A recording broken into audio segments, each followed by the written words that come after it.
وبعد كده بنشوف جعفر وهو بيهدد الاميره ياسمين اللي مرضتش بيه ان يتجوزها يقتل السلطان، وساعتها بتضطر الاميره ياسمين انها توافق على الجوازه لانها خايفه على السلطان من الجعفر الملعون. وبنرجع لعلاء الدين اللي بيكون عاوز يطلع من المكان دوت، ولكن بيقع من مكان عالي جدا وسط الثلوج، والحسن حظه انه ما يحصلوش حاجه. وبعد كده بيجي البساط السحر وينقذه من المكان اللي هو فيه ويوديه المملكه تاني. بعد كده بتبدا مراسم جواز الاميره ياسمين من جعفر الملعون، وساعتها بتقرب الاميره من جعفر وتسرق منه المصباح السحري وتنط بيه من الشباك. وفي الوقت المناسب بيجي علاء الدين على البساط السحر وينقذها ويهربوا من جعفر، لكن جعفر بيبعت الببغان بتاعه وراهم وبيكون حجمه اتغير وبيجي ضخم جدا. وساعتها المصباح بيقع من الاميره على الارض، يروح القرد ينط عشان يجيب المصباح، لكن البغبغان بياخدوا المصباح السحري ويرجعه لجعفر. وقتها جعفر بيستخدم سحره وعاوز يتخلص من السلطان والاميره ياسمين، وبنشوف جعفر وهو بيقول لعلاء الدين ان هو اقوى راجل في العالم، وجعفر بيكون اتغرب قوته اللي عطاها له الجني. وقتها بتيجي فكره لعلاء الدين وهي ان يوجع الجني مع جعفر، وبنشوف علاء الدين وهو بيستفز جعفر ويقول له انت مش اقوى راجل ولا حاجه، ويقول له الجني اقوى منك. وساعتها اتعصب جعفر وطلب من الجن ان يكون اقوى راجل في العالم وان محدش يقدر عليه في الكون حتى لو كان انت. وبعد كده الجن بيحقق امنيه جعفر الاخيره ويخليه جن ضخم جدا وشكله مرعب وشكله احمر وخطير، وجعفر ساعتها بيفرح بالقوه اللي معاه. وساعتها بيتفاجئ جعفر ان ليه مصباح سحري خاص بيه، ومن غرور جعفر يروح يتحبس جواه، يروح الجن واخد المصباح ويرميه للبعيد، وبكده ينتهي الشر للابد. وساعتها السلطان بيشكر علاء الدين ان انقذ المملكه من شر جعفر الملعون. بعد كده بنشوف الجن وهو بيتكلم مع علاء الدين ويقول له الامير ما ينفعش يتجوز غير اميره، وانت لازم تطلب امنيتك الاخيره عشان تكون امير. لكن علاء الدين بيرفض كلام الجني ويطلب امنيته الاخيره ان الجني يتحرر من المصباح للابد.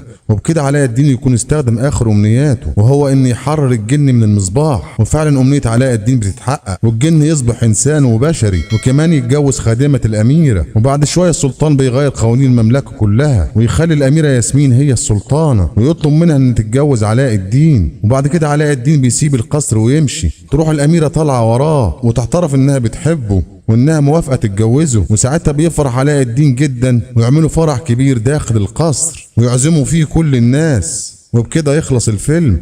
لو عجبك الفيلم اعمل لايك واشتراك وفعل الجرس. والسلام عليكم ورحمه الله.